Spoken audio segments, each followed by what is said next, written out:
aí, pessoal, tudo bem? Espero que todos estejam muito bem. Bem-vindos a mais um SOS da Gestão. Hoje, com duas presenças ilustres aqui em nossa bancada, a nossa amiga e grande mineira de grande relevância, professora Doroteia Werneck, e também a nossa diretora do Quali Festival, né? Estamos aqui para que a gente possa conversar um pouquinho, entender a história da gestão no Brasil e falarmos de um grande programa que é o Quali Festival e algumas propostas que eles irão apresentar aqui, como o Museu da Qualidade. Então, estarei eu aqui formando a bancada, juntamente com o meu contínuo amigo Ronaldo Camilo, e essas duas figuras ilustres, né? Também a nossa querida Nayara aqui.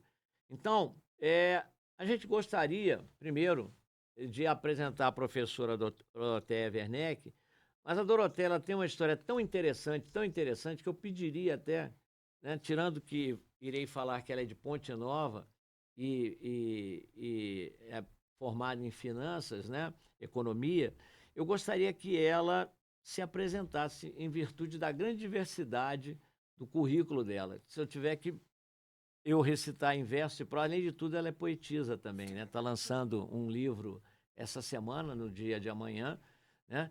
Então, eu gostaria muito de ouvir da própria Doroteia Werneck. Quem é a Doroteia Werneck? Pontinovense, de nascença, onde eu passei infância e juventude, com todos os privilégios de morar numa cidade menor. Minha casa de boneca era uma árvore grande que tinha no jardim de casa, cada tronco, cada galho era um pedaço da casa. E acho que deu uma base muito boa para eu enfrentar a vida do jeito que foi, maluca, cada dia uma coisa. Meu pai me dizia: filha, você é igual um balão. Falei: como é que é isso, pai? Falou: uma hora você está aqui, outra hora você está ali, outra hora você está ali. Mas foi essa sequência. Eu saí de Ponte Nova com 15 anos, vim estudar em Belo Horizonte. Lá só tinha curso normal, eu queria fazer o científico. Daqui em Belo Horizonte eu emendei com o curso de economia na Federal de Minas. E daí eu fui para o Rio de Janeiro fazer o mestrado na Fundação Getúlio Vargas. Do Rio eu fui para os Estados Unidos fazer a pós-graduação, tirei o título de mestrado, eu fiz um curso completo, sem tese, na área de doutorado. E meu primeiro trabalho foi no Rio de Janeiro, quando eu fui para lá em 75. E já entrei no Instituto de Pesquisa Econômica Aplicada, um órgão que era ligado ao Ministério do Planejamento. Passei no Rio mais 5 anos, e do Rio eu fui em 1980 para Brasília, porque tem uma outra área do IPEA, que lá no Rio era o Instituto de Pesquisa, em Brasília tinha o Instituto de Planejamento, uma área de treinamento, SENDEC, e o Centro Nacional de Recursos Humanos. Eu fui para o Centro Nacional de Recursos Humanos, que é onde tinha uma área específica na área do trabalho. O detalhe é que no meu curso de pós-graduação eu sempre me dediquei a duas áreas: economia do trabalho e economia da indústria. E graças a Deus minha vida toda circulou entre essas duas áreas. Eu não inventei moda nenhuma fora da área que tinha formação acadêmica. Isso para mim foi importante porque eu sempre exerci funções públicas como uma técnica e como uma profissional. Não foi por indicação política, não entrei nessa confusão, né, de quem é que é o padrinho, quem é que é a madrinha, e me deu muita tranquilidade também por estar no IPEA, porque eu sempre fui, na minha vida foi muito importante eu ter dois limites e uma caminhada. Os limites eram princípios e valores. O caminho era pela ética. Então, se eu pulasse qualquer coisa que me incomodasse, que era fora do meu limite de princípios e valores, eu pedia demissão e voltava para o IPEA. Poucas pessoas tiveram esse privilégio na vida. Eu até digo, para quem não tem essa alternativa de ter um espaço no setor público, pense antes. Não fique amarrado num trabalho que te incomoda, que você tem crítica, te fica infeliz, né? Ou então como aquele cartaz do Garfunkel que tinha na nossa época, que era odeio segunda-feira, sinal que você está trabalhando em um lugar que você não gosta. Pense nas alternativas de sair. E aí você pode ter vários caminhos possíveis, além desse que eu consegui ter por privilégio, por sorte na vida. Que é o seguinte: é casado? O marido pergunta para a mulher, ou a mulher pergunta para o marido: você me sustenta durante o tempo que eu ficar desempregada? Porque eu não estou dando conta, eu vou sair daí. Então, normalmente, essa conversa entre marido e mulher funciona para um e para o outro. A mulher sustenta a casa quando o marido está procurando algo que goste e vice-versa. A outra alternativa é você saber na vida o que mais que você gostaria de fazer. E se tiver uma situação ruim no trabalho, peça demissão e vai tentar. É um curso. Ah, não, eu sempre sonhei em fazer veterinária, acabei fazendo engenharia. Faz veterinária. Use o tempo que você tem, que você não aguentou ficar no tal lugar que você estava antes, e faz isso, né? Ou você tem algum sonho na vida de ter o próprio negócio. Então já começa a pensar, pede demissão e mete as caras, tá certo? E vai tentar realizar seu sonho, seja em que coisa for. Se der certo, maravilha. Se der errado, faz outra coisa. Mas essa capacidade de sair de um espaço e entrar em outro, eu acho que me ajudou muito. Foi onde eu aprendi com várias experiências, vários locais diferentes, né? Então, voltando aqui, eu fui para Brasília, que foi onde eu parei. A partir daí, meu primeiro emprego numa área mais exposta foi Secretaria de Emprego e Salário do Ministério do Trabalho, ministro Pazianotto, primeiro governo depois do governo militar. Dali eu fui para o Ministério do Planejamento, onde o ministro João Batista Abreu, mineiro também, estava criando o que ele chamava de a CEPLANzinha, que aí ele falou, até, mas eu fui avisar para ele que eu estava indo para a Rússia, para o International Foundation for the Survival of Humanity, uma maluquice dos cientistas do mundo que queriam deixar alguma coisa de um encontro internacional onde o único latino-americano era o Goldenberg. Aí me convidou, eu estava já pensando em ir, fui a conversar com o João Batista Abreu. E eu falei que estava indo. Ele falou, Dorô, que pena, porque eu estou criando esse planzinho e eu pensei em você para ser secretário de planejamento. Eu falei assim, você quer saber de uma coisa? O desafio de fazer planejamento do Brasil é maior do que fazer numa organização internacional para a sobrevivência da humanidade. Então, eu cancelei o projeto da Rússia e fui ser secretária de planejamento. Aí, em seguida, um pouco mais de um ano depois, o ministro Pazianotto saiu do Ministério do Trabalho, o Ronaldo Costa Couto, também mineiro, exercia a função da Casa Civil, ficou interinamente lá no Ministério do Trabalho, e aí eu fui convidado para ser ministra, até brinco muito dizendo o seguinte, sou economista, acredito em a gente organizar um pouco o futuro, mas tudo que eu planejei não aconteceu, e tudo que aconteceu eu não tinha planejado. Então eu caí lá, foi até engraçado que eu falei com o presidente Sarney o seguinte, posso usar seu telefone, que eu quero avisar meu pai que vai ter um ataque cardíaco se ele ficar sabendo pela televisão. Ele falou, pode. Aí eu liguei, pai, tem uma novidade. Aí ele falou assim, o que é, filha? Você foi demitida? Falei, não, pai, virei ministra, tá certo? Então, aí foi a primeira vez no Ministério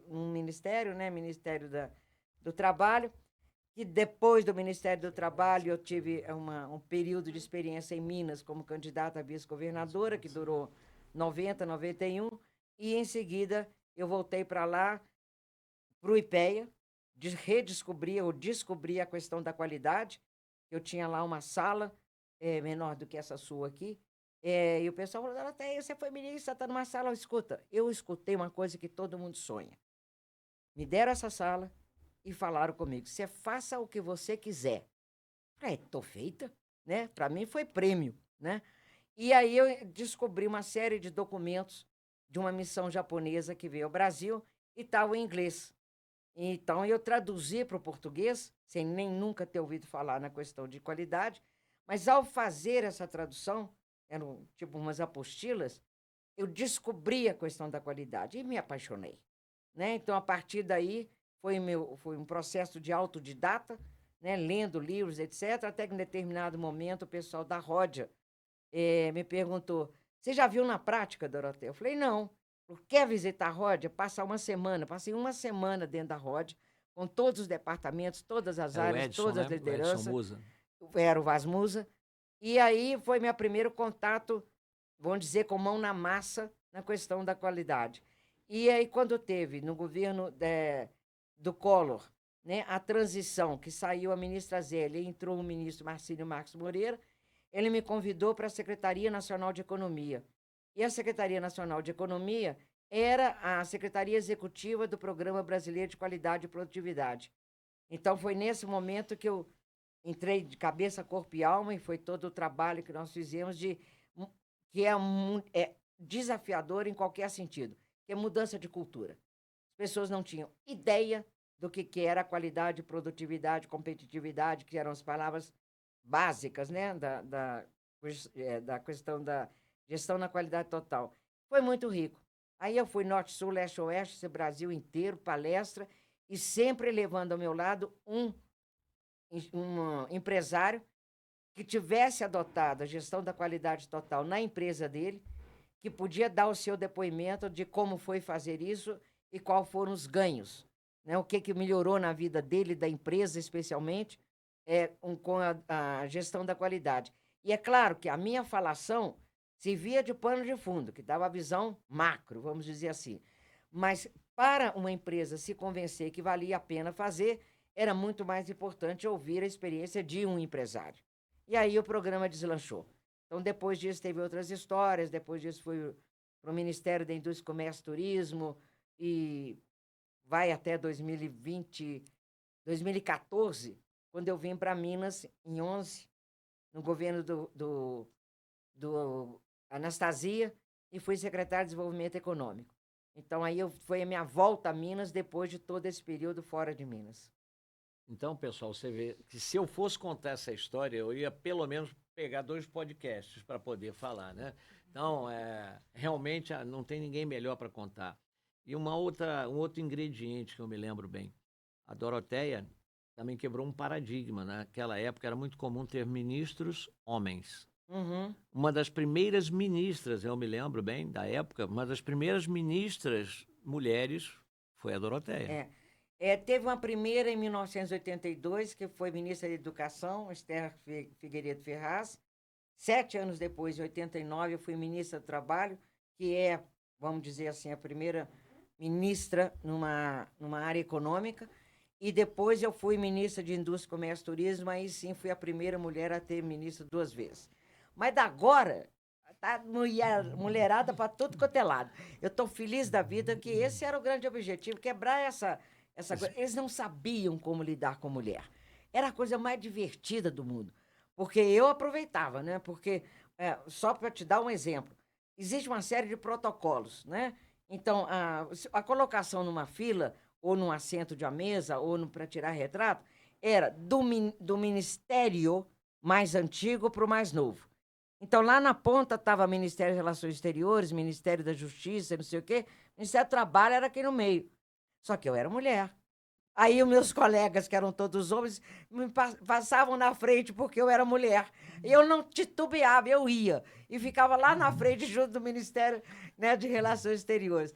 Mas é um aprendizado. Mas foi uma grande quebra de paradigma, porque todas essas anteriores que você falou, era muito comum, né? Pelo fato de, às vezes, alguma ser professora ou ter passado por alguma questão ligada a isso, mas dentro dos ministérios que você exerceu, realmente era um paradigma, porque eram cargos que, historicamente, eram somente homens.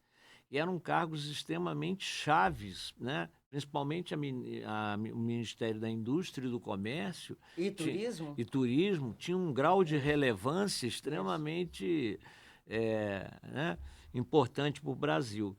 Então, assim, além de tudo, a nossa ministra, né, também tinha um charme peculiar da mulher mineira, né? Então, isso aí também contribuiu muito para que também o pessoal prestasse atenção em quem estava falando, né?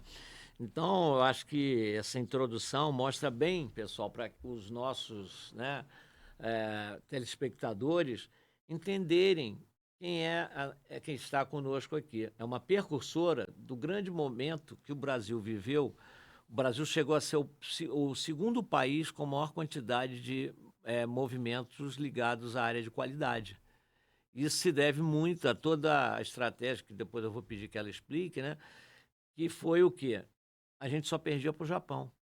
À época, a gente só perdia para o Japão. O Brasil foi o que teve a maior quantidade de programas de qualidade. Muitos que estão nos assistindo hoje, né, labutam nessa área de qualidade, E essa questão é que deu o grau de robustez no país Uhum. em termos de programas de qualidade, né?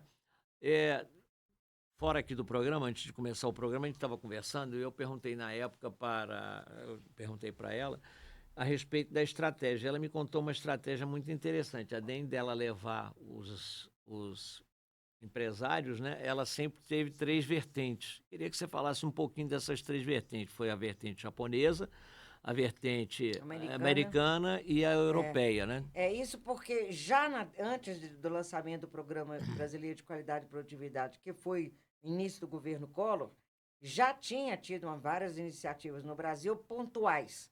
Então, houve um momento que foi organizado 3 missões ao exterior. Então, ficou a Fundação Cristiano Ottoni, que era aqui da Escola de Engenharia da Federal de Minas, foi focar na gestão da qualidade no Japão. A Vanzolini, que era um grupo também ligado à universidade em São Paulo, foi focar o que estava acontecendo na gestão da qualidade na Europa. E o pessoal você lembrou o nome daquela empresa estatal da área de energia Do nuclear? CLEP. No CLEP. Ela foi para os Estados Unidos. Então, nós pegamos um mapa, né, de formas, iniciativas, pontos importantes, estratégias, quais eram as ferramentas usadas nas 3 áreas do mundo. E fizemos, ao longo do tempo, de lá até cá, muita síntese, né? O que foi bem no Brasil e tal, mas cada uma dessas instituições com a sua especificidade. Então, a empresa tinha como escolher o que ela queria mais, né? Se era ligado à Falcone, se era ligado ao Vanzolini, se era ligado ao pessoal da área nuclear. E que deu o crescimento, né, muito do... A Vanzolini buscou a vertente muito da ISO 9000, que ela foi no modelo Isso. europeu. A Cristiano Ottoni, né, da Falcone, foi no modelo da qualidade total no modelo japonês, sem ser necessariamente modelos normativos. E a Nuclep, ela foi um híbrido disso, né? Ela tinha Isso. uma parte ligada à normalização, outra parte ligada à gestão mais pura, Isso. mais né, fluente.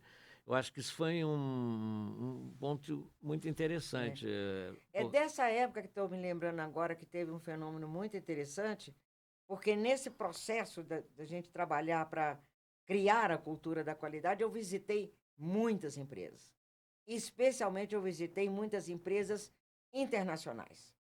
E a coisa mais curiosa, que já aconteceu isso na década de 90, era uma empresa tipo a Fiat, tá? A unidade do Brasil não só implantou mais rápido a gestão da qualidade na unidade aqui brasileira, como virou benchmark para o grupo no mundo. Agora, isso aconteceu com empresas americanas, com empresas suíças, com empresas francesas. Então, a própria Rodia, o trabalho da implantação da gestão da qualidade na Rodia do Brasil foi benchmark para o grupo Rodia no mundo, né? Porque nós, brasileirada, não temos nenhum susto, não levamos nenhum susto com mudança. Quem enfrentou inflação de 80% ao mês, né? Nada assusta. Então, esse aí foi um trabalho muito rápido de implantação. Comparando com o resto do mundo, a gente fez grandes mudanças nessa época, não só do programa do governo, como das empresas, em coisa de 1 ano, quando o padrão mundial era 3 anos. E Com 1 ano, nós já estávamos dando resultado. a gente vê uma coisa interessante, eu tenho contato também com uma pessoa que trabalhou com você no governo do Collor, né? Que era o Antônio Cabreira, Uhum. né? E o Antônio, ele falou uma frase que ficou marcada na minha cabeça pro resto da vida. Ele falou: o Brasil sempre foi o país do futuro, só que o futuro no Brasil sempre foi feriado. Essa frase retratava bem. E assim, era uma certa dificuldade, uma inflação de 80%. Você não tem nem noção na era do que era isso. A gente dormia hoje com um copo de uma água mineral custando X, no dia seguinte 80% em cima disso aqui. Era uma loucura. Então, Só assim, fazer uma pequena correção, ao ano, ao ano, tá? né? Não era no É, dia, no não, dia, porque né? Mas eu senão... estou querendo dizer o seguinte: tinha uma maquininha que fazia a remarcação de preço. Era todo dia. Era todo dia. Então o cara passava ali, o que ele viu poderia ser uma miragem no dia seguinte. Então, a gente até diz que a nossa geração é uma geração bastante resistente, porque o que a gente viveu, ninguém viveu, nem vocês viverão. Pode até voltar uma série de coisas, mas eu acho que retroceder essa situação é muito difícil. E, assim, ligado a isso, também, para quem atua na área de gestão, vieram alguns filhotes derivativos disso. E o PBQPH, você que atua bastante nessa área, ele é um filhotinho que nasceu do Programa Brasileiro de Qualidade e Produtividade. Veio depois na gestão pública, e aí, nessa época, eu estava na Petrobras, vários colegas da Petrobras saíram para trabalhar na área do governo e eu continuei dentro da Petrobras tocando o programa de gestão. Deixa eu só lembrar aí, né, era a Petrobras e o Banco Nacional de Desenvolvimento Econômico, o BNDES. Eram as duas equipes técnicas de altíssimo nível que prepararam, elaboraram, acompanharam e ajudaram muito na execução da mudança da gestão aqui no Brasil. Sim. Eram de tirar o chapéu. Até o convite de eu ir para a Fundação Cristiano Ottoni se deu exatamente pelo fato de eu vir desse grupo. Eu era o mais jovem, né? Na época era bem jovem, né? Tinha uma turma mais robusta, como Júlio Bueno, um amigo fantástico que infelizmente não está mais aqui, o doutor José Silveira, que também foi uma pessoa que trabalhou... O Júlio, quando eu fui para o Ministério da Indústria, Comércio e Turismo, ele foi para presidir o Inmetro. Deu uma reviravolta no Inmetro. Um dia ele chegou lá assim, chefa, assim não dá. Todo mundo confunde meteorologia com metrologia e ninguém sabe o que é o que, se é clima, o que é. Aí ele introduziu uma ideia que funcionou e foi e tal. Tinha X minutos na Rede Globo, num programa de domingo, tá certo? Que era para mostrar... Foi no Fantástico. No Fantástico. Que era para mostrar o que fazia na área de metrologia, né? E não de meteorologia. Então, esse foi ótimo. Agora, uma pessoa que eu não posso deixar de mencionar, que foi meu braço direito, eu fui dele e ele meu, que foi o Antônio Maciel Neto. Que ele já estava na secretaria quando eu fui indicada para ser secretária nacional de Economia. E ele era o adjunto. E a gente fez uma dobradinha absolutamente genial, porque ele era o cara da cabeça, da organização. E eu era a cara, né, da falação. Então era impressionante. A gente ia para uma reunião, eu disparava, falava e tal, não sei o que tal. Terminava a reunião, o Antônio Maciel tinha uma folha, eu lembro que era cor de papel daqueles de embrulhar pão, marrom, tá? Tudo estruturado. O que saiu dessa reunião? Tem essa e essa ação, tem esse contato que nós temos que fazer, e tá. Então, ele ficou como minha consciência, né, metódica, organizada e tal. Ele era o P do seu PDCA. É o planejamento, assim, né, para poder rodar o PDCA. Mas não, ele era o PDCA inteiro. Ele era o PDCA inteiro, ele saía checando cada um desses pontos. Companheiraço. E depois também teve uma carreira no setor privado brilhante, de CEO de um conjunto de empresas das mais relevantes. E é por isso, pessoal, que a Nayara vai estar apresentando aqui uma ideia, né, que surgiu, já que o celeiro do Programa de Qualidade e Produtividade do Brasil nasceu aqui. Nasceu aqui em Minas Gerais. Mais uma vez, os mineiros sendo inconfidentes, né? E não poderia ser diferente o museu sem outro lugar. Os grandes ícones ligados à área de gestão, da qualidade, estão aqui. Professora, né, Dorothea Werneck, o professor Vicente Falcone, o professor José Martins de Godoy e outros, né, o próprio professor Ronaldo, né? Também me incluo nisso, que eu já estou numa turma aí da velha guarda da Portela. Então, assim, nós tivemos, inclusive aqui nós temos 2 acadêmicos da Academia Brasileira da Qualidade. Nós não falamos nele até agora, né? Que também é a Academia Brasileira da Qualidade, que está sediada hoje em São Paulo, mas está ali com um número ilustre, né? E eu queria mostrar para vocês, né, um projeto que está sendo criado aqui, que é o Museu da Qualidade, né? Já que nós fomos o celeiro da coisa, a gente tem que contar essa história aqui.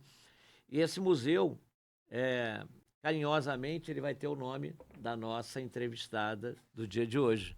Né? Isso é inventação do pessoal. Eu já briguei muito, não adiantou. Não, e todo mundo me pergunta, quando eu estou indo apresentar a ideia, quem quiser, né, fazer parte desse projeto, vai ser um prazer. Depois a Nayara vai falar. A gente está concebendo ainda, né, aqueles patrocinadores, apoiadores. Todos muito perguntam, mas por que Dorothea Werneck e por que não Vicente Falcone, principalmente aqui? E eu tive a oportunidade de trabalhar com Falcone, e também conheço a professora Dorothea Werneck. Eu falei, porque vocês não entenderam a história. Um foi conceptor, o outro foi um grande operador. Então, no âmbito da operação, destacou-se bastante o general de campo, que era o professor Falcone. Mas na concepção da estratégia do processo, a Doroteia, junto com todos esses elementos que ela citou aqui, então nada mais justo, né, do que nós termos uma pessoa encabeçando, né, a história desse Museu da Qualidade, né, tendo seu nome. Então é um projeto, essa memória que... e é um projeto que eu queria que também a Nayara falasse um pouquinho para a gente. Nayara, conta um pouquinho dessa história aqui, que é uma ideia que nasceu principalmente dentro da cabecinha dessa moça aqui, muito inteligente e articulada. Bom, então, como que surgiu isso, né? Para quem não sabe, o Museu da Qualidade, ele vem de uma iniciativa do próprio movimento, do Movimento Festquali, que é pauta para uma outra conversa, né? Que é simplesmente a nossa percepção, minha e do Evandro, que atua comigo, é cofundador do Movimento Festquali, em que nós percebemos que no nosso país, e depois a gente foi percebendo isso a nível mundial, a gente não tem alguns encontros que a gente esperava ter para falar sobre qualidade como um todo. E nesse momento a gente percebeu também a ausência de algo para contar a história da qualidade. Você acabou de iniciar a introdução do museu falando sobre essa questão da qualidade ter um pezinho aqui, né? Ter iniciado aqui. Ninguém sabe a história. Hoje, se Você você é quase for... uma inconfidente, tá? Quase um tiradentes. Então, e assim, é muito legal isso, porque muita coisa eu fui conhecendo a partir do momento que eu conheci Doroteia, eu fui conhecendo as histórias. Então, hoje eu trabalho com a questão do PBQPH, mas eu nunca soube que ela tinha toda essa participação, né, para que esse projeto fosse o que é hoje.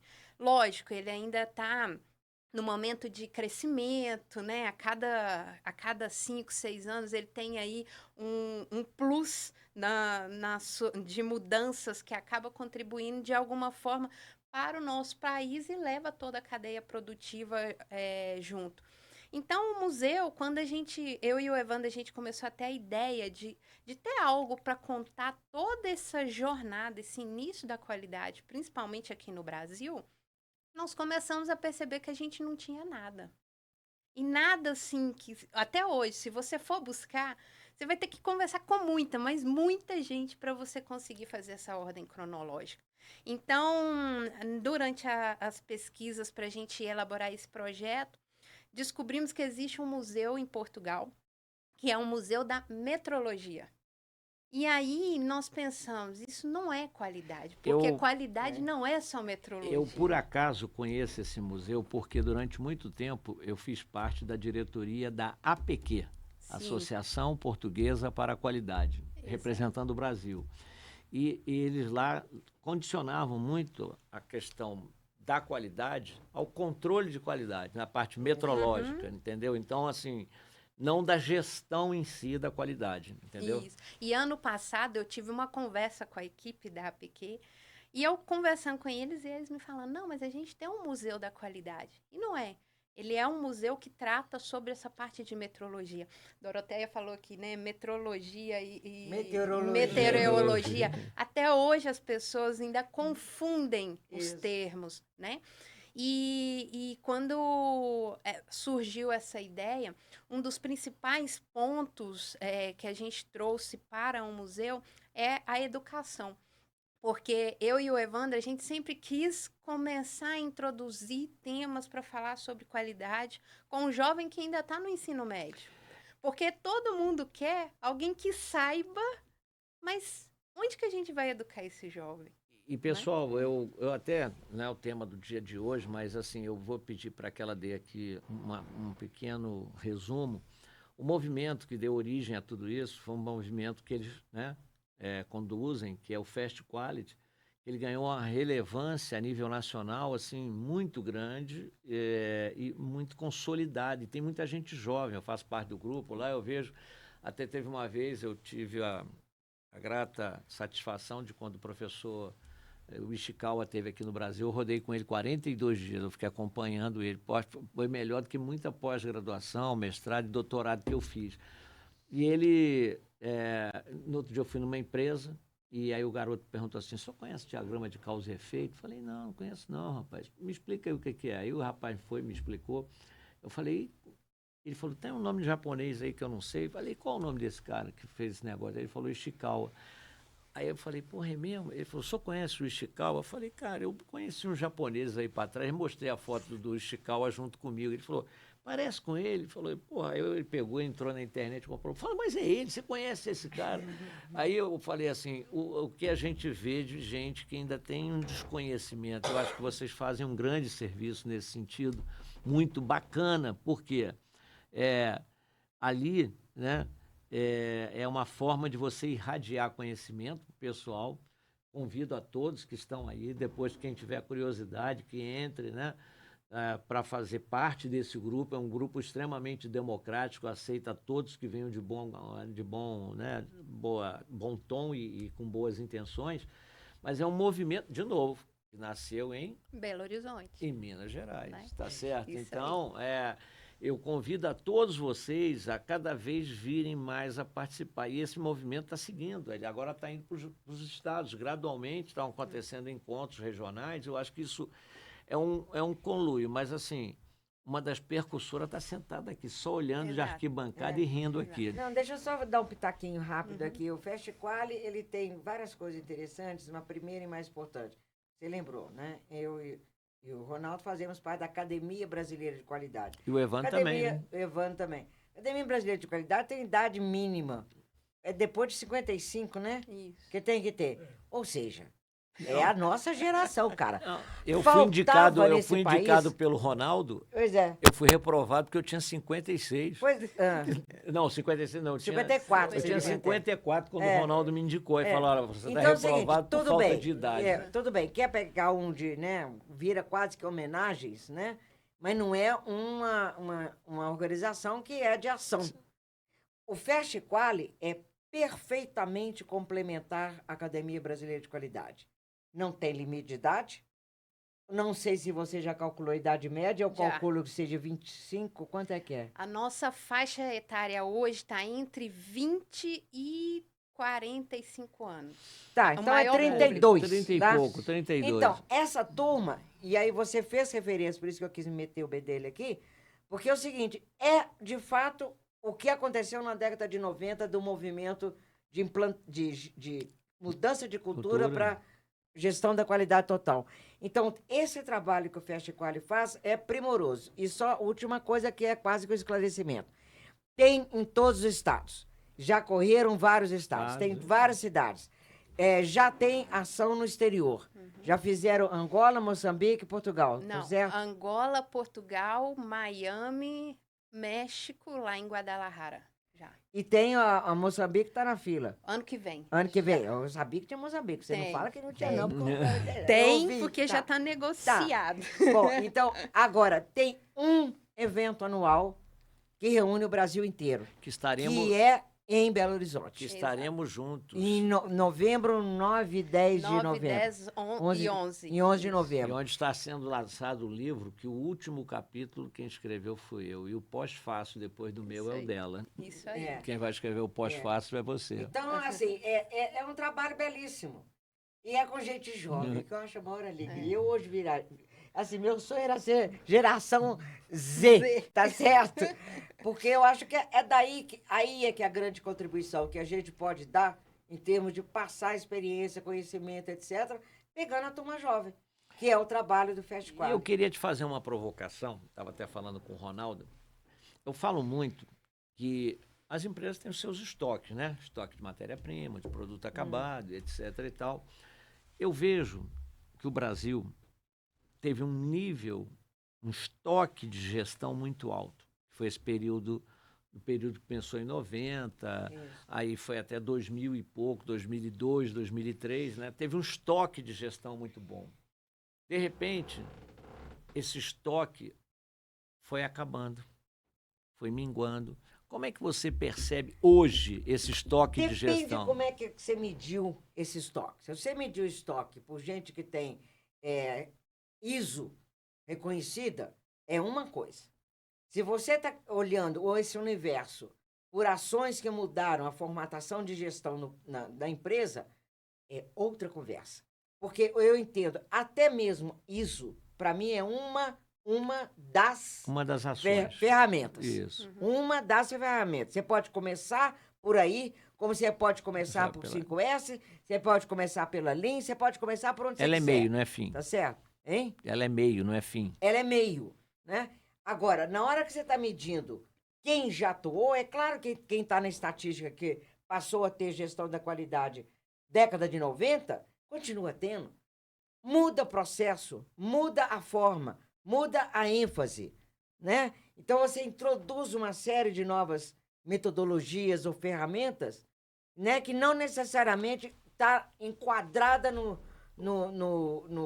critério que você está adotando para saber se a gente é comparável ou não ao Japão. Você me fez lembrar, eu também fiz parte da equipe, uma das grandes também empresas que atuaram no segmento aqui, fiz parte de uma equipe que também teve uma grande relevância, que vale a pena citar, que é a Fundação Dom Cabral. Também, excepcional. Excepcional, né? O trabalho que começou com o professor Emerson Almeida e o Dom Serafim ganhou uma pujança. Nós temos a 4ª melhor escola de negócio do mundo. Não é do Brasil, é do mundo. Então, eu tive também a oportunidade de interagir com essa turma e fico muito feliz. Por quê? Concordo com você, mas o que eu percebi? Não tem como a gente mensurar, mas na época eu vi o seguinte: o número de iniciativas, ou por sindicatos patronais, ou por entidades de relevância, empresas de grande porte, essas fizeram o seu dever de casa e tentaram levar toda a sua camada de fornecedores que tinham lá, principalmente a Petrobras. Entrar na Petrobras era um desafio, passar no portal, o famoso portal da Petrobras, era mais difícil que passar na Universidade de Harvard, né? Então, assim, a gente tinha um critério. Na época, a gente media o estoque de gestão nesse sentido. A pessoa tinha que ter, pelo menos para limpeza e organização, tinha que ter um 5S. Para poder solução de problema, tinha que ter outra ferramenta. A gente vê que hoje, as pessoas que formam, que fazem parte do seu grupo, se você analisar, eu sou um cara muito analítico. Muitas vezes eu não me manifesto nunca, mas eu observo todas as perguntas que surgem e todas as dúvidas. E a gente vê que as dúvidas voltaram lá atrás. O que denota que hoje o pessoal precisa muito de novo de ganhar. Não, eu já estou nervosa aqui. As coisas mudam com o tempo. Então, aquela forma dogmática que era uma gestão, que você tinha processos, que as pessoas tinham que cumprir o processo, eram avaliadas se cumprir o processo. Está mudando, meu. Muito. E mudou especialmente com a grande revolução tecnológica da era digital. Que as pessoas trabalham quando querem, têm lugar para descansar, são medidos por resultados, são abertos ao erro, coisa que lá no início da gestão de 90, 91, você tinha que estar erro zero. Agora o pessoal falando, erra rápido, faz um software beta, joga no mercado, você vai descobrir mais rápido quais são os problemas, onde você tem que mudar. Você volta e faz o software alfa, tá? Que é o que vai ficar no mercado, o aplicativo. Isso fez uma mudança, uma revolução nas empresas absolutamente maravilhosa do meu ponto de vista e que está dando espaço para a criatividade, está dando espaço para a inovação, está dando espaço para novas tecnologias, tá? E não é aquela coisa, você imagina o que é uma empresa que passa a adotar um IA, uma inteligência artificial, que esteja amarrada num padrão aprovado de certificação. Com certeza. Não dá certo. Não dá. Então não preocupa comparar hoje com o passado, não. O passado já era. Nós estamos em outro mundo, também com necessidades primorosas de gestão, e eu te digo, o que do meu ponto de vista, é um dos maiores desafios dessa nova era, se chama liderança. Como é que você forma, respeita, escolhe, introduz um líder? O líder tem que escutar. O líder tem que reconhecer as competências lá dentro. O líder tem que ter a humildade de saber, isso eu não sei, mas tem um cara que trabalha no XPTO aqui da minha empresa que sabe. O líder é o cara que ajuda. O líder é o cara que reconhece. É o servidor, né? É o cara que respeita o outro e reconhece a contribuição do outro. Não era assim na década de 70, 80 e 90. Não era. Era um famigerado. Manda quem pode, obedece quem tem juízo. Quem tinha muito juízo. Quem tinha muito juízo. Mas hoje, só para dar mais só a última coisa. Hoje o pessoal escolhe a empresa que quer trabalhar, não é a empresa que escolhe quem é que vai trabalhar nela, não.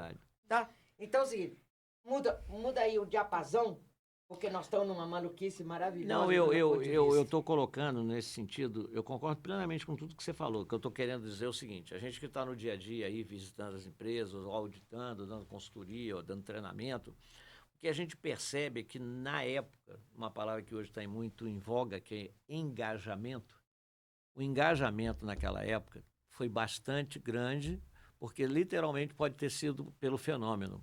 Olha, tem que fazer e acabou. Era imposto. Era imposto, isso aí realmente.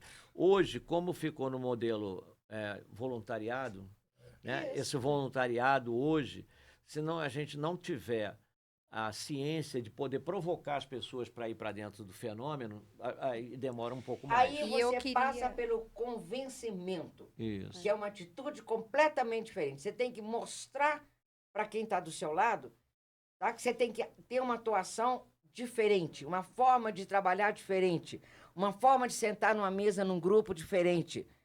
E é convencimento, que é muito mais difícil, porque nós estamos falando de cultura, é muito mais difícil, tem que ser dado pelo exemplo. Não existe ninguém que vai convencer uma pessoa. Faz de conta que nós somos um grupo de trabalho de uma empresa. Uhum. Eu estou aqui para convencer vocês de um determinado comportamento, do tipo simples, respeitar o tempo do outro, falar e escutar com atenção. Se eu não fizer isso, ninguém será convencido. Uhum. Por isso que eu falei, a chave está no processo de construção, de reconhecimento e de escolha da liderança. Porque senão você joga por água abaixo. Sim, é uma grande verdade. Doro, e eu queria só contribuir, mas pelo menos a discussão tá boa, né? Eu queria só contribuir conectando com isso que você falou, porque eu acho que o modo de pensar hoje, de interpretar, ele é muito amplo, né? Claro, não é da época que eu já atuava na consultoria. Eu comecei na consultoria em 2009, né? Peguei a 9001 a partir da versão 2008. Mas o que eu sempre escutei de história é: o auditor chega aqui, tem que fazer tudo que ele quer, né? Do jeito que ele quer. É o manda quem pode, né? Isso. E obedece quem tem juízo. E hoje a gente tem uma diversidade de pensamento, de cultura, de tanta coisa que faz a gente até buscar a informação de um jeito diferente. E, às vezes, quando eu vejo lá no grupo algumas dúvidas, eu sinto, às vezes, que está nessa questão. Poxa, o auditor veio aqui e falou um negócio que, às vezes, eu não estou nem concordando. Deixa eu jogar num grupo que tem um monte de gente que pode até contribuir com algo que vai conectar comigo ou me ajudar a pensar de uma forma diferente. Mas se você notar bem, isso encaixa muito bem no que a Dorothea falou na questão da mudança, do driver da coisa. Há 2 semanas atrás, eu tive a oportunidade de completar a 1000ª auditoria. Né? O Ronaldo estava presente comigo, eu fui até acompanhado, porque acho que parece que hoje no Brasil, em atuação em auditoria, acho que eu sou a única pessoa que restou aí das antigas, né, que completou 1000 auditorias.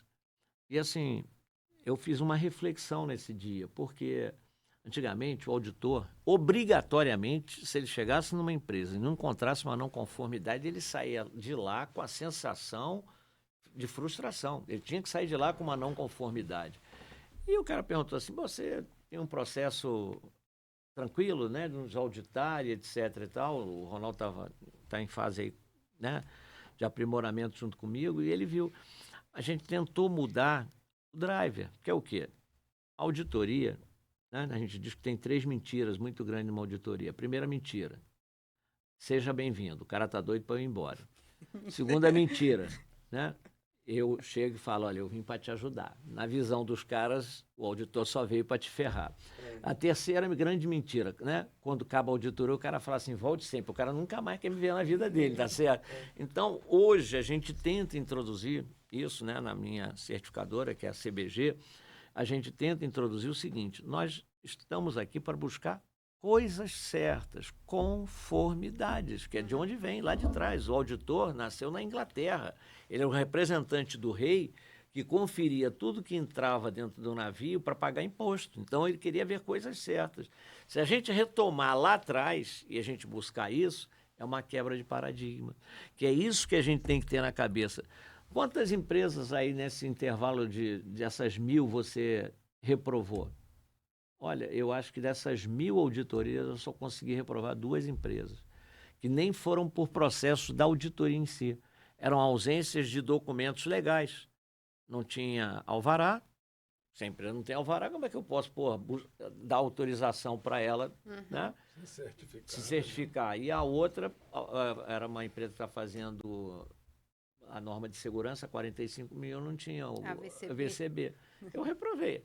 Mas era uma questão burocrática. Então, assim, por quê? Porque eu vou nesse sentido. Então, eu acho que a gente tem que mudar, começar a construir essa mudança e tem que partir de quem é o cliente, porque o cliente da auditoria é você. E não você tem que me servir. Eu que tenho que te servir da melhor maneira possível para te dar uma condição para que você busque a melhoria. Então, tudo isso passa por essa questão. Porque a gente vem de uma época muito esquisita. A gente tinha acabado de sair do militarismo, né, que era um período ditatorial, e foi introduzindo um modelo de uma revolução. Aquilo foi uma grande revolução para a época, né? Então, agora vocês é que serão os donos da próxima revolução. E assim, o que eu percebo, tá, Perrone? Principalmente, né, com 15, 16 anos na área de sistemas de gestão. Você começou, tinha 10 anos, pelo jeito. Você novinha aberta. Eu estava com 18 para 19 anos quando eu comecei nessa área. Eu nunca tinha ouvido falar. E hoje eu fico muito feliz porque muitas vezes que eu vou conversar, alguém pergunta, o que você faz? Eu só falo assim, eu ajudo empresas a conquistarem a certificação. Mas certificação tipo o quê? ISO 9001, que é qualidade, 14001 ambiental. Aí as pessoas já falam, opa, 9001 eu já ouvi falar. Só que na época que eu comecei, ninguém sabia nem o que era o 9001. Não era ainda um tema tão abordado. E aí, quando eu iniciei a jornada, eu fui participando de outros eventos, você nunca viu um evento para falar sobre isso, né? A gente nunca teve encontros para falar sobre isso. O máximo que a gente tinha era, talvez, uma convenção de uma certificadora que ia reunir aquela panelinha, que era, sei lá, 20, 30, 40, 50 auditores e alguns consultores que eram conhecidos, né? E aí, quando nós fizemos a primeira edição do evento, que foi aqui em Belo Horizonte, eu lembro que muita gente, primeiro ponto, falava, mas por que você não faz em São Paulo? Porque eu sou mineira, quero fazer aqui. Mas São Paulo tem mais projeção. Legal, mas vai ser em Minas, vai ser em BH. E a Dorô, eu conheci ela em 2019, né, na primeira edição do Festival, e a gente queria algo assim, para falar para aquelas pessoas, né, que estão na área, independente da idade, gênero, etnia, o que conhece, o que não conhece, sobre isso. Porque, assim, eu nunca entendi que eu gostava de qualidade. Eu só fui entender isso quando eu entrei para esse mundo e eu vi que eu adoro. Eu gosto de processo, eu gosto de procedimento, eu gosto de algumas burocracias, porque às vezes elas são necessárias. Lógico, tudo que eu puder eliminar, eu elimino, mas eu sei o que é necessário para ter uma gestão eficiente dentro de uma organização. Lá no Festival a gente é pequeno, mas a gente é chato com um monte de coisa. Ronaldo, tem que assinar o termo, Ronaldo, senão você não vai participar do evento. Pega no pé do Ronaldo. Pega no pé do Ronaldo. Doroteia também já recebeu. Dorô, eu preciso disso e disso. Então, assim... Eu ainda não assinei meu termo, não. O nosso... ainda não iniciou desse ano. Então, assim, o que a gente sempre quis? Trazer com uma linguagem simples um tema que é importante para todas as áreas. E eu gosto muito de falar que as pessoas só percebem a qualidade quando ela falta. No atendimento, no produto. Deixa eu só lembrar uma coisa importante que foi de evolução ao longo do tempo. O Sebrae faz um trabalho comigo, pequena empresa, excelente. E a gente começou quase que de empresa grande para depois incorporar as médias, para depois, né, as pequenas, agora micro e pequena empresa. Contribuição do Sebrae, incrível. Nesse ponto, Dorothea, eu queria te fazer a sua visão também. E quando, em 89, a gente estava numa, vou chamar, encruzilhada de 3 caminhos, né? A ISO, a gente discutiu hoje, a ISO foi ao ar em 87. 87. Né? Então, em 89, o Brasil começou a ter, talvez, as primeiras certificações, a Petrobras também, né? O Perrone acompanhou. A Qualidade Total já tinha, digamos assim, conhecimento já disseminado através da Fundação Cristiano Ottoni, trabalho do professor Falcone, do professor Botrel e do professor Godoy. Depois o Perrone foi lá e colocou um caminho forte, operacional, né, e estratégico ao mesmo tempo, né, próprio do perfil do Perrone. Mas, nessa época, o grupo de referência, eu já estava com praticamente 17 anos de trabalho executivo, né, como gestor da qualidade, e a gente descobriu, né, participando da Associação Americana de Controle de Qualidade na época, que os americanos tinham apanhado tanto desse movimento do Japão e da própria ISO, que não é a mentalidade americana, é mais inglesa, né, do cartório. Sim, sim. Né? Então, os americanos estavam assustados e apanhando para danar, né, da Toyota, e Honda e outras empresas. Né?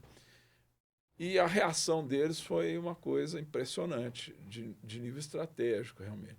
Eles criaram o modelo de referência, né, que eles chamaram de critérios de excelência da gestão.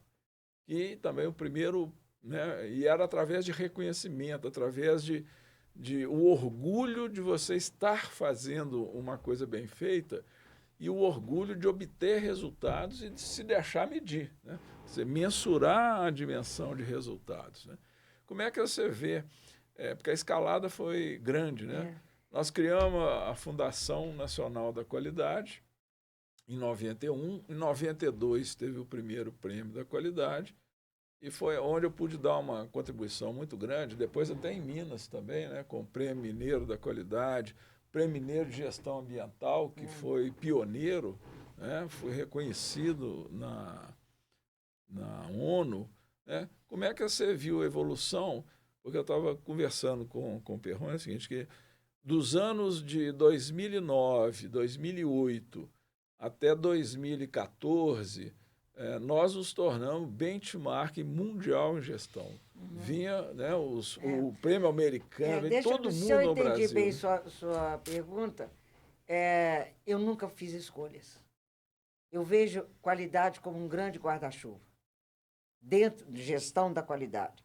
Dentro desse guarda-chuva você tem todas as ferramentas possíveis, até mesmo os prêmios.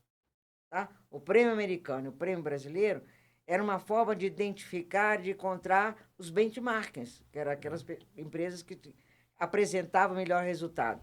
E era, do ponto de vista de implantação da mudança dentro das empresas, era algo que tinha uma retribuição, que era vamos ganhar o prêmio. Tá? Mas era uma ferramenta. As ISOs, eu já falei antes, eu repito, também são ferramentas.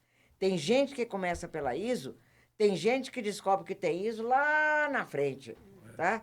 Então, em nada, eu acho que esse mundo da gestão da qualidade você pode jogar fora.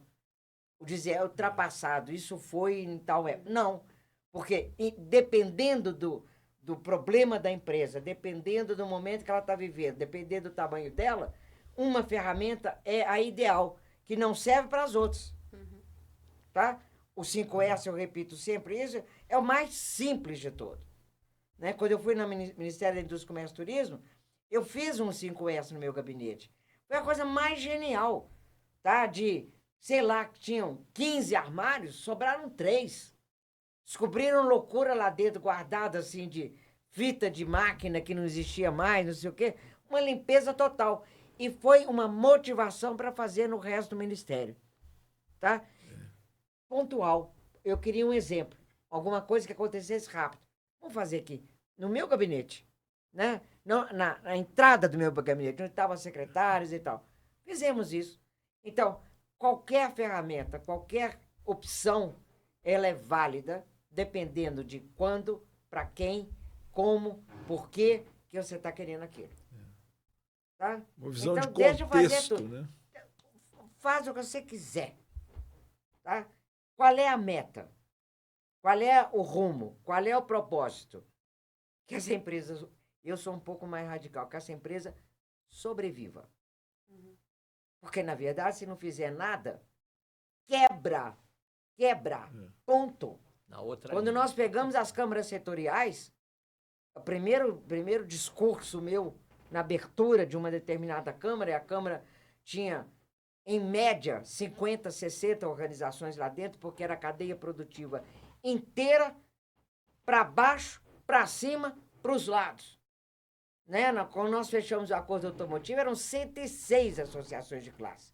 Uma reunião durou 3 dias. Tinha Anfávia, tinha as grandes montadoras individualmente falando, tinha toda a sequência de autopeça, tinha vidro, tinha tinta, tinha pneu, tinha borracha, tinha caminhoneiro, tinha o pessoal de todos os tipos de veículos, que era caminhão e tal, tinha aço, 106, cara. Tinha o pessoal de consórcio, que na época usava muito, todo mundo em volta da mesa. E eu dizia o seguinte, nós temos que trabalhar com o seguinte objetivo. O que precisa ser feito em 3 agendas? Pelo governo, pela iniciativa privada e pelos trabalhadores, para que não acabe a indústria automotiva no Brasil. Que era, na época, chamada de carroça. Carroça. Tá? Então, na hora que nós discutimos e tinha equipe do governo lá dentro, a sorte que a coisa deu certo, porque era Ministério da Economia, então a Fazenda estava dentro da Economia, o Planejamento estava dentro da Economia, a Secretaria Nacional de Economia estava dentro da Economia, que depois virou essa secretaria, o Ministério do Desenvolvimento, Indústria, Comércio e Turismo, certo? Então, nós fizemos as agendas. Todos têm que participar. Agora, qual é o problema? Ou faz isso, ou fecha, ou quebra. Não tem outra saída. Não tem que fazer isso de novo, Fizemos não. brincadeira. O atual caso, a indústria automobilística brasileira não está com mais ameaça do que estava antes com essa... O deve fazer passa por uma pergunta mais importante do que deve fazer. Como? Tá? Ou as pessoas estão convencidas que deve fazer, ou elas têm equipe de governo que está disposta a fazer, porque a mesma ideia, a Câmara Setoriais foram Secretaria Nacional de Economia. Como eu virei ministra da Indústria, Comércio e Turismo, eu tentei fazer. Desisti em 1 mês.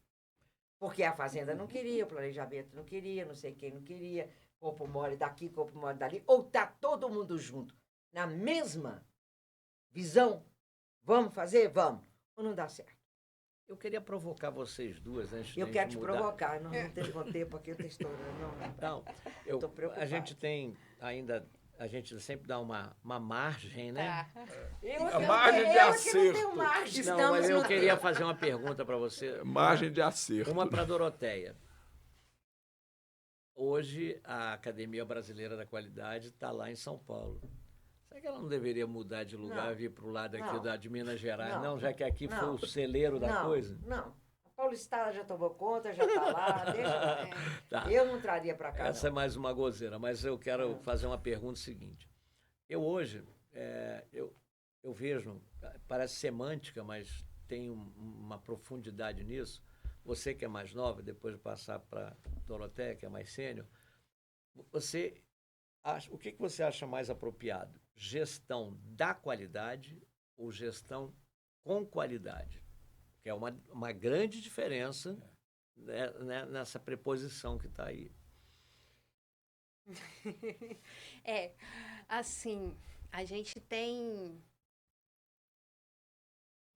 muitas pessoas que até abordam esse tema, né? como gestão da qualidade, gestão de qualidade, né? É Eu um tô falando de exemplo. gestão com E você qualidade. trouxe com qualidade. Primeira coisa, a gente entender que gestão da qualidade e de qualidade são coisas diferentes, né? E quando a gente fala com qualidade, eu gosto muito de abordar o seguinte, Perrone. Qualidade não é ISO 9001. Sim. Muitas pessoas entendem isso, né? E eu entendo sempre, assim, da minha jornada na área da qualidade, eu entendo que 2 nomes estão... eles ficaram um pouco equivocados, que é a questão do auditor, porque as pessoas ainda associam isso como auditor do Ministério do Trabalho que vai lá para poder procurar algum problema, né? E não é esse o objetivo do auditor. E quando a gente fala de qualidade, sistema de gestão da qualidade, a gente não está falando de qualidade de um produto ser bom ou ruim. A gente está falando de algo que vai ser padronizado. Então, quando você traz essa questão da gestão com qualidade, eu entendo que para mim, o melhor seria com a qualidade. Por quê? A qualidade, ela não é ela não pode ser um resultado em que as pessoas e as organizações queiram buscar através de um pagamento, de uma contratação de algo. Se eu não tiver isso como cultura, como algo que é de verdade importante, a gente nunca vai ter. A gente vai ter aquela empresa que a gente já conheceu há muito tempo, que é a que tem o certificado colado na parede. Assim como curso de graduação. Não adianta nada eu fazer um curso que eu nem sei do que é o curso e eu tenho um diploma, né? Então, eu gosto muito, eu abordo muito isso com o cliente.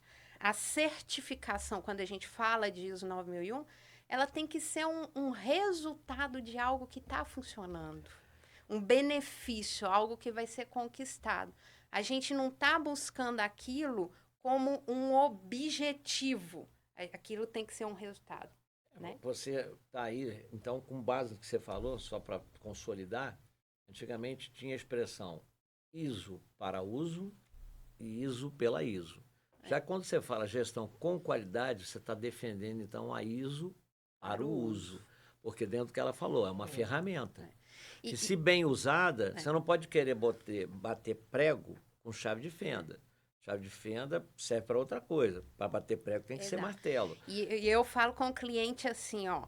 Às vezes, principalmente aquele que não entende nada do processo, eu falo com ele assim, ó. Você vai comprar um carro popular. Você vai ter gasto. Não vou falar que não vai ter, porque dependendo da situação, você vai ter. Porém, a minha pergunta é, você vai comprar um carro e vai deixar na garagem para andar de aplicativo? Ou você vai comprar um carro e vai andar com o seu carro? É verdade. Né? Então, muitas pessoas que hoje mesmo a gente estava num evento, né? Que um dos palestrantes falou assim, porque lá na empresa entendiam que a ISO era um custo. Aí cortaram a certificação. A partir do momento que eles entenderam que aquilo era um benefício, mudou a mentalidade. É um investimento. Então, assim, eu entendo e eu sei que ainda é difícil a gente levar isso para alguns empresários. Porém, muitos já nascem com esse objetivo de eu quero implementar. E eu lembro de um cliente que falou assim, mas eu sou tão pequenininho, vai dar certo? Eu falo com ele, meu filho, é o melhor momento. Porque você já cria um processo, um padrão, que quem chegar vai ter que entrar nisso. Agora, imagine você já está lá com 500, 1000 funcionários, você mudar 500. Eu queria ouvir a opinião dela agora, por favor. Mas eu não vou entrar nessa discussão, não. Da gestão com e não, é semântica, é qualquer coisa. Para mim, tanto faz. Na hora que bate no meu ouvido... Mas você não percebe nenhuma diferença? Não. Tem para quem fala. Não tem para mim que escuto. Então, tudo bem, numa boa. Mas deixa eu falar uma coisa que para mim é muito importante. Todo processo de mudança que é muito difícil, complicado, seja de uma empresa, seja de um país, seja de um setor, seja de o que for, o que gera a predisposição para mudar é desafio. É muito difícil você pegar uma empresa que está indo muito bem, obrigado, de achar que ela vai introduzir um modelo de gestão diferente dentro da empresa quando ela está bem. Exato. Niki, começa a ter problema. Começa a ter problema financeiro, começa a ter problema da concorrência externa. Por que deu tão certo no Brasil o Programa Brasileiro de Qualidade e Produtividade naquele ano? Porque foi exatamente depois que teve a abertura da economia. Então, estava entrando produto importado a dar com pau, todo mundo sabia que ia entrar cada vez mais, produtos melhores importados, preços menores do produto importado. Aí era um desafio que a empresa tinha que enfrentar. Aí apareceu aquele bando de gente lá e falou assim, gestão com qualidade total, ou de, ou da, tá? Gestão com qualidade total. É uma saída? É. Por que você está buscando o quê? Competitividade. Exato. Disputar uma... E eu dizia, olha, não é só que vocês têm que ganhar com o produto brasileiro sendo competitivo em relação ao produto estrangeiro importado. Vocês têm que ter suficiente ganho de competitividade para ganhar do produto estrangeiro no país de origem dele, ou seja, no mercado internacional. A meta foi colocada aqui, tá? É preservar o produto brasileiro dentro do mercado brasileiro, competindo com o importado, e mais do que isso, ir para exportação. Quando é que eu coloquei isso na prática? Quando anos depois eu fui presidente da Apex. Foi uma das experiências mais lindas da minha vida.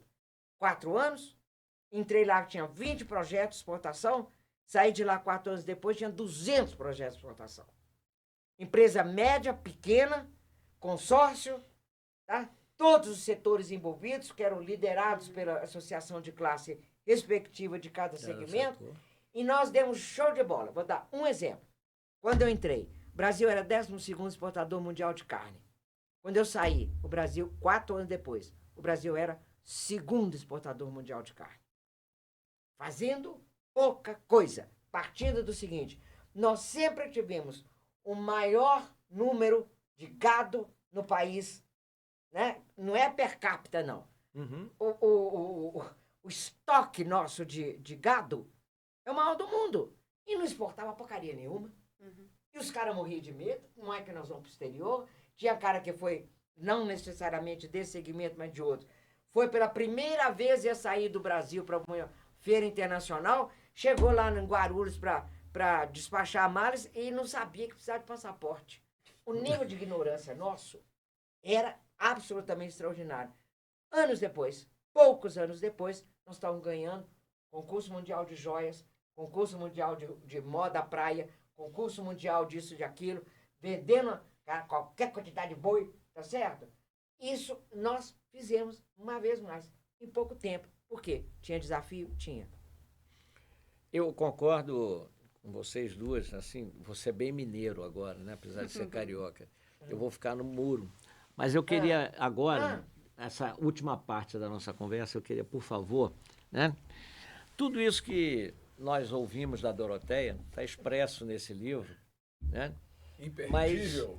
Mas como o próprio Evandro, né, que está nos assistindo aqui, falou que não queria participar porque ele não é tão bonito quanto a Nayara, né? Então, esse livro, ele conta exatamente essa passagem da vida técnica dela, mas em versos e prosas dentro de uma linguagem leve, suave, que vai estar sendo lançada amanhã, né, aqui em Minas Gerais, depois vai circular uma série de outros estados, né?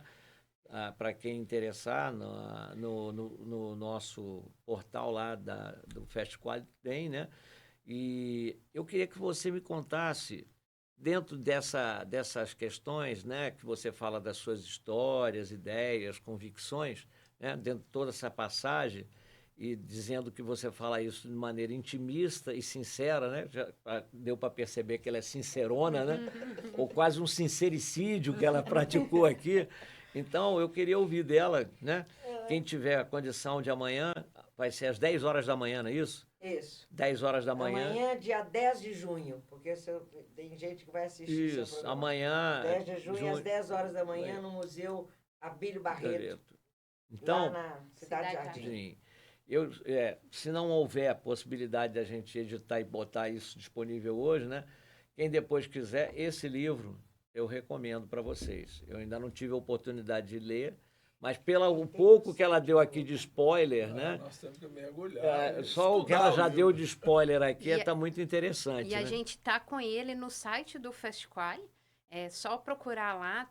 A gente tem o livro disponível para quem quiser adquirir também o seu exemplar, tá? Visando até a gente não estourar 1h15, queria passar para a Doroteia para você fazer um último apanhado, mas dele. E aí depois a gente franquia a palavra para cada um poder falar, à vontade. Eu vou dizer muito rápido. Esse livro surgiu de uma pergunta que eu fiz a mim mesma, já aposentada. E eu falei, o que eu faço com o que eu sei? Aprendi no livro, aprendi no curso, aprendi na pós-graduação, aprendi lendo. E as coisas que eu tive experiência na vida. O que a gente aprende muito é colocando em prática, né? E a resposta que eu achei para essa minha pergunta para mim mesma foi: eu tenho que compartilhar. Então, o objetivo desse livro é contar essas histórias, os momentos que aconteceram. Ele tem um pano de fundo cronológico, ano a ano, né? Começa em 75 e vai até 2026, que eu vivi para burro, estou fazendo 78 anos, é tempo demais, gente. Mas é uma delícia. Mas eu recuperei coisas que eu tinha esquecido, recuperei coisas que eu tinha passado por elas e não sabia que tinha mexido tanto com a minha emoção, e ao escrever o livro percebi isso. Então ela é um pano de fundo de como é que as coisas aconteceram, tá? É uma forma de contar como é que funciona. Tem um pedaço, a maioria dele é setor público, mas eu também trabalhei no setor privado, tem algumas referências a isso, e para deixar um pouco, talvez o que eu vou dizer seja um pouco pretensioso. Se der para aprender com o meu exemplo, eu fico feliz. Ótimo. Tá? Que pode ser uma frase, pode ser um capítulo, pode ser um parágrafo, né? Você tem alguma dúvida, ele lê aqui e fala, me deu uma ideia. Esse é o papel do livro, né? De qualquer livro, eu diria, né? Da gente ler e extrair dele aquilo que pode ser útil na sua vida. Essa ideia do livro que escrevi com muita... Eu faço até no final o registro disso. Escrevi com muito amor, e eu espero que esse amor com que ele foi escrito chegue até você que vai ler. É isso. E você, Nayara, o que você pode falar, já que todo mundo viu agora quem é que tem o nome do museu e viu que vale a pena, né? Dá uma palavra final para quem que se interessar em trabalhar nesse trabalho intenso que está sendo feito de investimento, para que a gente, no mais tardar, no início do próximo ano, a gente inaugure isso, né? Fala um pouquinho para quem quiser se interessar, te procurar, como é que faz, como é que a gente consegue tornar isso viável, porque isso vai ser viável. Eu estou dentro desse projeto, eu não entro em não gosto de entrar em nada para perder, né? Nem bolinha de gude eu não gosto. Então, eu gostaria que você falasse para que a gente possa provocar todos, né, dentro de uma ação comum, que a gente consiga viabilizar essa obra bastante legal. E quem quiser também fazer doações, né, para o museu, fica... Eu acho que depois desse nosso bate-papo aqui já dá para entender o porquê, um pouquinho do porquê que a gente vai colocar Doroteia Werneck como sobrenome do nosso museu, né? Só para contextualizar, a gente tem uma paixão pela Doroteia e também pelo Nigel Croft, né? Que o Nigel também foi uma pessoa que nos ajudou muito com o Festival em 2009, e até hoje ele contribui com o movimento. E assim, o Museu da Qualidade, para quem quiser conhecer mais, a gente tem um site, que é o museudaqualidade.com.br ou .org.br, também vai ser direcionado. É um projeto para a construção do museu físico. A gente vai ter a parte digital, mas o nosso foco principal, né, hoje, é a gente buscar o recurso para a construção do museu físico. Ele é um projeto aprovado pela Lei Rouanet. Então, para quem conhece ou para quem não conhece, lá no nosso site vai estar explicando isso, que é a renúncia fiscal. Ou seja, Perrone, aquele imposto de renda que você vai pagar no início do ano que vem para o governo, você pode destinar parte dele para o nosso projeto. E as empresas, principalmente as empresas que são de lucro real, elas também podem fazer o abatimento no imposto que elas têm a pagar, imposto de renda de pessoa jurídica, para o governo, ela destinar isso para o nosso projeto, tá? Lógico, o museu vai ser em Belo Horizonte, né? A gente já está com isso estruturado, bem pensado, que vai ser aqui em Belo Horizonte. E a nossa ideia é, além da gente ter toda essa parte de contar a história dentro do museu, a gente ter trabalho com escolas e universidades para que as pessoas também possam conhecer todas essas essa questão. Sabe um pouco da ideia do Museu da Língua Portuguesa? Sim. Você pode entrar lá dentro, usar todo o visualizar aparato, tudo e daí aprender um pouco sobre a questão da qualidade. Isso. Então, assim, hoje a gente já tem alguns itens para o acervo físico do museu. Agora, em novembro, no Festquali, que chama Festquali BH, não é BH, é BH, B-E-A-G-A. BH, nós vamos ter uma exposição de parte desse acervo que nós temos recebido como doação. E eu acho, assim, é um projeto amplo. Ele é um pouco... Ele tem muitas informações, mas no nosso site tem todas essas informações já e convide curiosidades. as pessoas para participar desse grande evento que será aqui, né? Isso. O Festquali, a gente faz diversos eventos pelo país e fora do país. Então, para quem quiser acompanhar a gente, é só procurar Festquali nas redes sociais ou entrar no nosso site, festquali.com.br. E dentro do museu também tem o link para ser direcionado e participar com a gente nos eventos. O nosso maior evento é o Festquali BH. Ele é 3 dias de evento. Vai ocorrer aqui em Belo Horizonte. E ele é sempre na Semana Mundial da Qualidade. Então, quinta-feira é o Dia Mundial da Qualidade. O nosso evento é na segunda, terça e quarta. Quinta-feira, dia 20 de novembro. Não, dia 12. Esse ano vai dar 12 de novembro. Então, fica aí o convite para quem quiser participar conosco e conhecer um pouquinho mais sobre esse movimento e contribuir de alguma forma, porque como a Doroteia falou, a gente não limita a idade.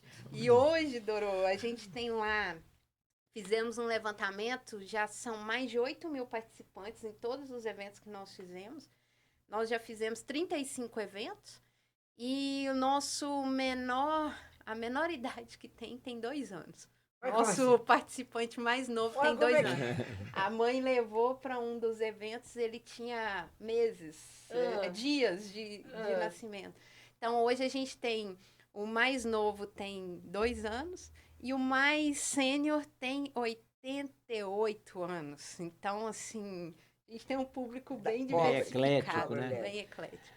Bem, pessoal, pelo transcorrer foi muito bom. Agradeço a presença de vocês duas meninas. Vocês aqui abrilhantaram, né, o SOS da Gestão. Eu hoje vejo fechando um ciclo, porque a gente começou com o professor Botrel, né, no número 1, e hoje, né, acho que esse é o 9º SOS, a presença ilustre de quem ajudou isso caminhar, né, em passos largos dentro do Brasil, que foi a Doroteia. Então, agradeço, né, em meu nome, agradeço também a presença do Ronaldo, meu eterno amigo e orientador, e convido vocês, não deixem em novembro e não deixem de comprar o livro, tá certo? Exato. Então, um grande abraço, um beijo, fiquem bem. Até a próxima. Até a próxima aí, pessoal. Até mais. Um grande abraço.